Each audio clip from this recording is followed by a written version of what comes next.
Last night I debated with my wife and daughter about how I would talk about Melissa Hortman. And she used the Effenheimer word many times. And so there was this debate in our house about I should just say LFG, LFG. Dude, you just gave me permission to say that. So good morning. It's an honor to be here with all of you today in Minneapolis. I am Minnesota State Senator John Hoffman. And you know what? Welcome to the North Star State, folks. You know, I'd like to say a few words about where we find ourselves, not only here in Minnesota, but across the country, as we work to reclaim what it means to be not only Democrats, but public officials who engage in public life at this critical juncture in America. I want to start off by thanking DNC Chair Ken Martin. You know, Ken, you've been instrumental in the successes we've had in Minnesota for 2 decades. 2 decades. And thank you for all that and for bringing this meeting back to your home state of Minneapolis, home state of Minnesota. We want to thank Governor Walz. Unbelievable. When he gets up here and he does his thing, I love that, right? And Senator Klobuchar, I'll still go down to Iowa for you anytime you want. Keith, you know what? Having our Attorney General that cares about human rights and civil rights is an amazing thing to have. And that gets to this, the challenge we do face. I want to speak about something that we all feel, is that creeping erosion of the public trust. That's not just in institutions, but that's in each other. And in this climate, we must recommit ourselves to governance over grievance, to service over self, and to action over anger. Terror in the night is not legislative reform. It's heinous. It's absolutely heinous. And so as we keep going through that piece of it, this is about courage. And this courage is to meet the fear with clarity. And the courage to put aside performance politics and focus on real solutions. It's about truth, not spin, not grievance, not the easy applause lines, but the honest work of governing. And it's about solidarity, recognizing that our work is bigger than any of us. When we govern with humility and humanity, we restore trust in our institutions and in each other. There's a personal story and a wake-up call. But what I just said is really how we preserve democracy, and this is how we lead. So what happened here in Minnesota in the early morning darkness of June 14th with the political assassinations of Melissa and Mark, and what happened to myself, my wife Yvette, and my daughter Hope was pure evil. It was a political attack on public servants and public service. And it was aimed squarely and slowly at our party. And it was a wake-up call. What is happening at a national level, the persistent dehumanizing narratives and conspiracy theories in public discourse are fueling the radicalization of individuals willing to engage in political violence against perceived opponents. Not okay.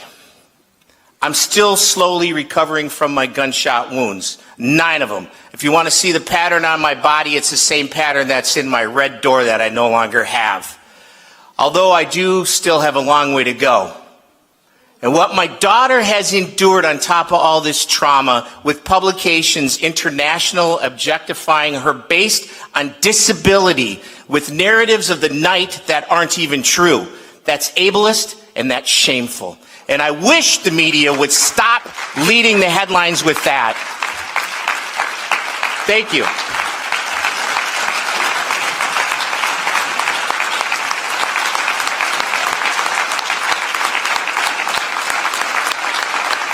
Thank you. But the last 2 painful months have given me perspective and the determination that the evil and violence on June 14th cannot and will not win. Our nation did cross a threshold on that night, and this horrific experience, what I've heard in a resounding voice from people all across our country and across the political spectrum, is this. It isn't about politics anymore. It must be about right and wrong, right? We've all witnessed when leaders use the immense power entrusted to them, not for the common good, but to settle personal scores, to protect themselves and push selfish policies and pit neighbor against neighbor. That's wrong, and we must call it out. Returning to the core values. I want to talk about 3 core values. I was going to try to hold this hand up, but it's hard to do when I got a rod in my finger. 3 core values, right? I'm not a political strategist, and neither do I have any of the answers. But there are some democratic values that we need to return to reclaim as a party, to get our country back on course. And it won't happen overnight, but we must start and continue on that journey today. That's why meetings like this are so important. First, we need courage, right? Amen. Second, we need truth, right? Third, we need to engage with Americans. What I'm saying about that is we really need to listen to them. And then we need to act on their behalf. I heard from many people across this country since June 14th. And Americans across the political spectrum are thirsting for those things once again. I'm going to give you some examples of that leadership. First, courage. In 1948, a courageous young Minneapolis mayor named Hubert H. Humphrey stirred the Democratic National Convention in the nation when he challenged our own party to step away from states' rights. Remember that was being used for? Segregation of the South. Humphrey said, the time has arrived in America for the Democratic Party to get out of the shadow of states' rights and to walk forthrightly into the bright sunshine of human rights. How about that? Let's reclaim that courage. Let's continue to emphatically point out that when today's politics are warped into selfish agendas that harm families, strip communities of opportunity, and ignore the Constitution that it's meant to protect us. The second one is truth. Another Minnesotan, Walter Mondale, went from the U.S. Senate to become Vice President of the United States. When he left that role, he reflected on his service and he said, we told the truth, we obeyed the law, and we kept the peace. Imagine that. That's the kind of leadership Americans are hungry for again. And instead, we too often see leaders bending the truth for personal gain and inviting crisis or spreading falsehoods that divide. That path only leads to mistrust and instability. We got to continue to tell the truth to the American people about those selfish policies written to benefit the powerful few. And in this country, right, and in Minnesota and every state, we feel the weight of those choices that enrich the wealthiest by hollowing out our health care, our education, and our future of working families. Not okay. So here's what we need to do. The third thing is solidarity. Paul Wellstone, my friend, his son and I have still to this day, we're the same age, go figure that one, used every waking breath he had to energetically fight for all people. And he used to challenge the unchecked power wielding by the wealthy and large corporations. He galvanized Minnesotans with the motto, Ken, we all do better when we all do better. We use that all the time. People believed him. Right? More importantly, they believed he was on their side. That's huge, right? I continue to hear that from Americans that they don't believe we're on their side anymore. And we need to be, right? We need to organize as Wellstone did and keep fighting so that we all do better. And we need to make sure people know we're with them. Not with the selfish interests that hoard resources, not with politicians who weaponize power, but with the people who keep this country moving forward every single day. All right, I want to close by saying this. What happened in the dark of night on June 14th to the Hortmans and to me and my family is that wake-up call to Democrats all over. We must call Americans to action in ways that don't incite intimidation and political violence, right? Having our own homes violated by pure evil cannot be the new normal. Right? Amen? I believe all Americans and Minnesotans want to talk to each other again without being demeaned and without the threat of violence. And here's how simple it is. Recently, a garage door repairman came to fix our door. And he realized who my wife is and what she's been through. He burst into tears and he asked Yvette, can I give you a hug? And she said yes. That guy, somebody from all paths of life and all political beliefs, have paused to rethink what we have become. They're telling us enough is enough.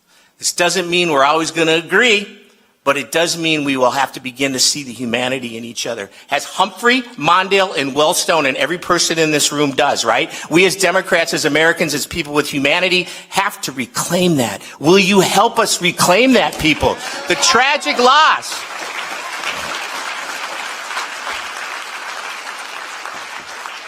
The tragic loss of my colleague, my friend, and my political kid's sister, Melissa Hortman, has left an empty space in all of us. She was the most consequential speaker in Minnesota history. Now she's gone. It's our job to fill that space by upholding her legacy and the values she and her husband Mark held dear. Values we hold dear. So thank you. Thank you for being here today and for allowing me to speak to you today. I hope that the decisions that we all make will help move our party and our country forward and into a better future for everyone. And as Melissa would say, let's fucking go.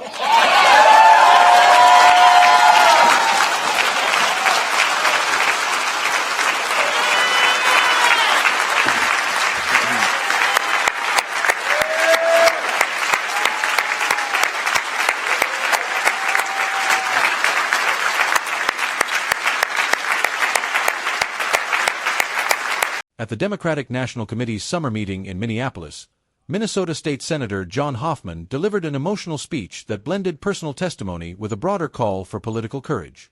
He began by warmly welcoming attendees to his home state and thanking fellow leaders such as DNC Chair Ken Martin, Governor Tim Walz, Senator Amy Klobuchar, and Attorney General Keith Ellison for their roles in strengthening Minnesota's political landscape.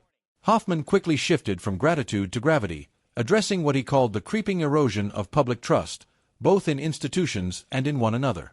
He argued that leaders must return to governance over grievance, service over self, and action over anger. For him, this moment demands courage, truth, and solidarity rather than performance politics or empty applause lines. The senator spoke candidly about the June 14th attack that left his colleagues Melissa and Mark Hortman dead and left him, his wife, and his daughter deeply scarred. Hoffman himself is still recovering from 9 gunshot wounds.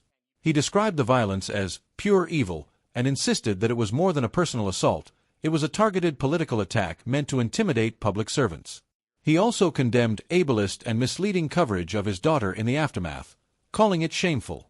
Despite his pain, Hoffman said the experience hardened his determination that violence will not win. He framed the issue as no longer about party politics, but about right and wrong.